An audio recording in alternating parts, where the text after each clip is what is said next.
Hello my fellow Christian fiction lovers, welcome to a kind of random video where I'm just going to talk about some of my recent reading thoughts.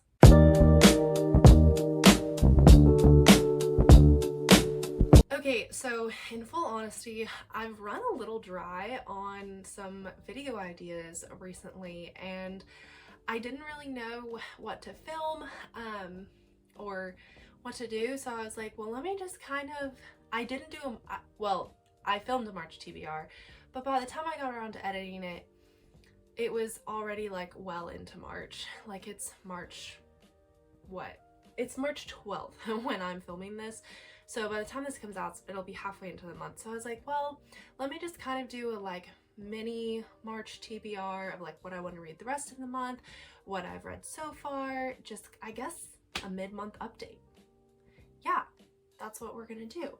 Okay, so I'll just go ahead and share just the titles of the books that are on my March TBR that I'm trying to get through.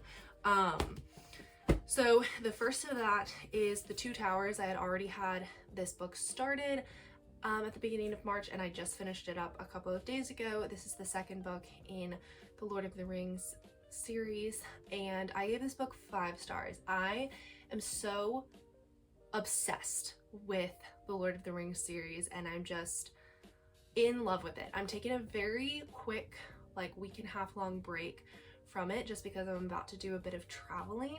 I don't know, I just want to give the book, I want to give the final book like the time, not the time, I guess just the headspace necessary. So I'm putting it on pause for like a week and a half, but then I'm gonna get back into it. And I'm ahead, like I'm ahead on my goals for reading it, so I'm not upset or anything about that. But yeah, The Two Towers, chef's kiss, so good. Okay, then I read South of Somewhere by T.I. Lowe. This was also on my March TBR.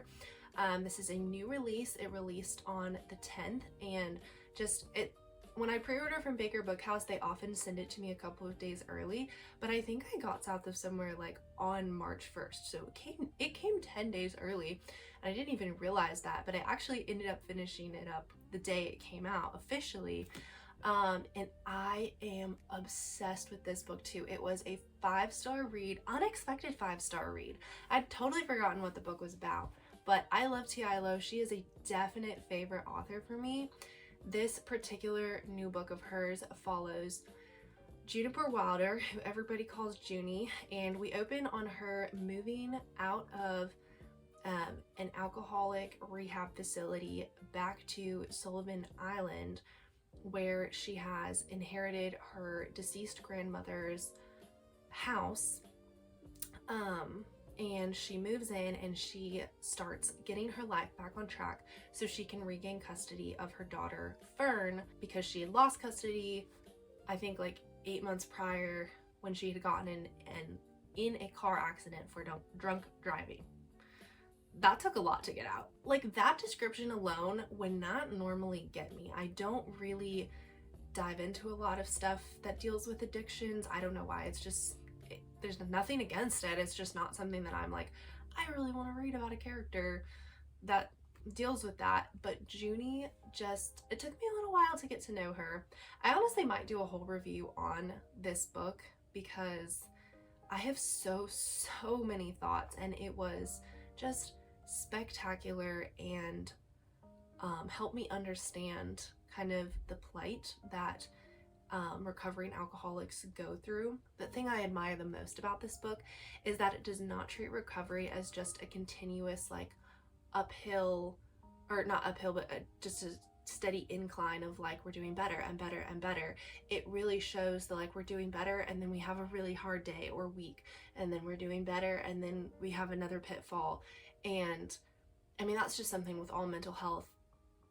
Recovery is not linear. It loops and it goes back and goes forward, and it's a journey. And so I really appreciated how that was represented. I think T.I. Lowe writes characters with mental health struggles just beautifully, and I'm so excited to see what else she does, because so far everything I've read by her has been stunning and amazing. Okay, and then I'm currently reading, I just realized I finished this book up this month too. I'll talk about that one in a second. I'm currently reading Things We Didn't Say by Amy Lynn Green. Love. I think this book is going to be 5 stars. So far it's been 5 stars, which that would mean I've had 3 5-star reads back to back, which is crazy. But yeah, this book was not at all what I expected it to be, and I am just eating it up. It is so good. The prologue of this book is the main character, Joanna. She writes a letter to, let me just get it right. She is right. So the prologue of this book is Joanna's letter to Charles Donahue, who is an attorney. And it's basically her saying, I believe I'm innocent of the crimes I'm being prosecuted or accused of. You know, maybe other people don't see me as innocent, but I think the things I did were just out of compassion and humanity and not out of anything malicious or treasonous towards my country. And to prove that, I have included this packet of letters and documents that basically show her intentions in whatever she did. We don't really know. And then, so that's the prologue, and that's dated in January 1945. And then chapter 1 starts with a letter from January of 1944. So you basically know at the outset that the entire book is going to cover that last year. I'm assuming this last year of her life that's leading up to whatever she has been accused of and her need to justify it.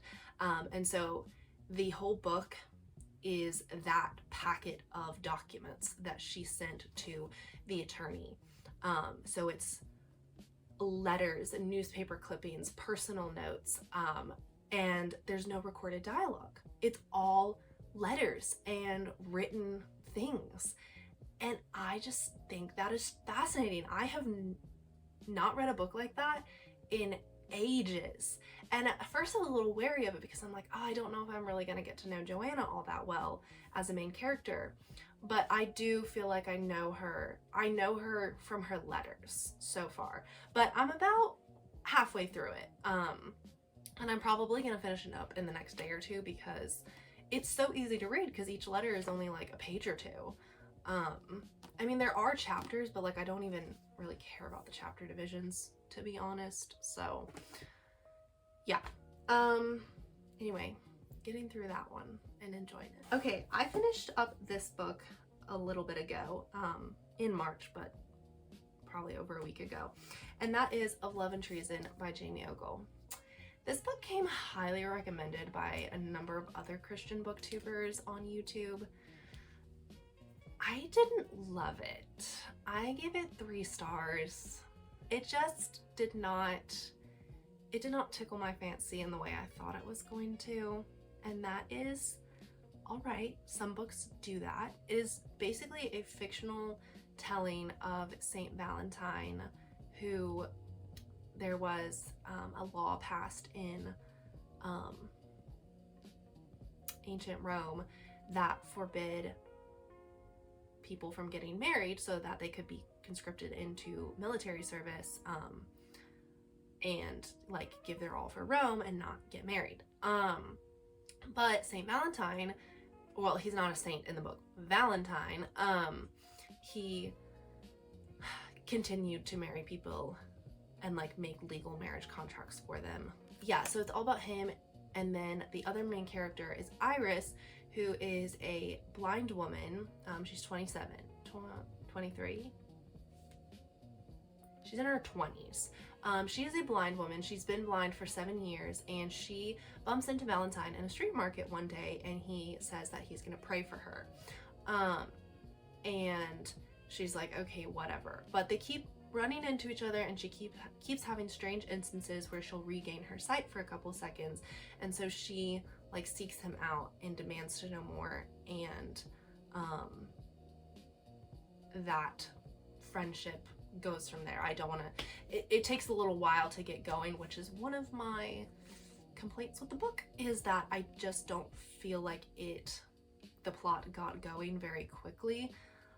It took a while, and it felt like there were 3 different plots within the book like that happened. I feel like there was this story that happened, and then there was another story that happened, and then there was a final story that happened, and it's like, yes, they're all connected to one another, but it almost would have been better to have them be like novellas, or I don't know. I'm just not sure, because it's like something reached a resolution, and then I guess the continuing thread was him avoiding imprisonment, but there were also too many perspectives. So you had the perspective of Heiress, and you had the perspective of Valentine, but then you also, every couple of chapters, would have the perspective of Heiress's father. And then you would also sometimes, very rarely, you would sometimes have the perspective of Heiress's good friend Titus, who was a Roman soldier. I definitely could have done without Titus. Like, I don't feel like Titus was necessary. His perspective was necessary. And there were times when I saw why Heiress's father was included, but there were also a number of times when I was like, you could have just told us that's what you were thinking. We didn't need, like, it feels like something, his internal dialogue felt like something that he would just say to another person, and we didn't need to like see it from his perspective. I don't know. I would definitely give Jamie Ogle another shot. I just don't think this book's like was my jam, you know? So anyway, moving on. Okay, I'm just gonna go through these books. I had a couple of other books I was gonna talk about, but I don't want this video to get super long. I recently, within the last like 2 days, started The Grapes of Wrath by John Steinbeck. And this is gonna take me longer than March, but I just wanted to start it now. Because I'm reading it with the Close Reads podcast. I've talked about it before, but a lovely resource to help you understand classics better. I don't really know what my thoughts are on it yet. Like, there's already been some like kind of inappropriate things in it, of like cursing and like just some other things that I'm like, oh, okay. But like, I also know it was revolutionary for its time, so we'll see. I'm literally like 42 pages in, like 4 chapters in, so jury's still out on that one. Okay, and then the final 3 books that I would like to read this month are The Inheritance by Tamera Alenxander. This will be my first or second reread of the year. Basically, we'll be like reading it for the first time because I don't remember it, barely. And then I also would really like to read The Metropolitan Affair by Jocelyn Green. This is the first book in the On Central Park series, which fun fact, this is a little embarrassing, but it's okay. Fun fact, I pre-ordered the 3rd book in this series without knowing it was the 3rd book in this series. So I'm on a mission to read the first 2. Because I like did a group pre-order of some other books, so I can't cancel the order. But like, I've heard really good things about Jocelyn Green, so I'm not like, when I found out, I was like, oh, that was a silly mistake, but like, I'm not mad about it because I like want to read her work anyway. So I need to get on that because I think that book is coming out within the next 2 months.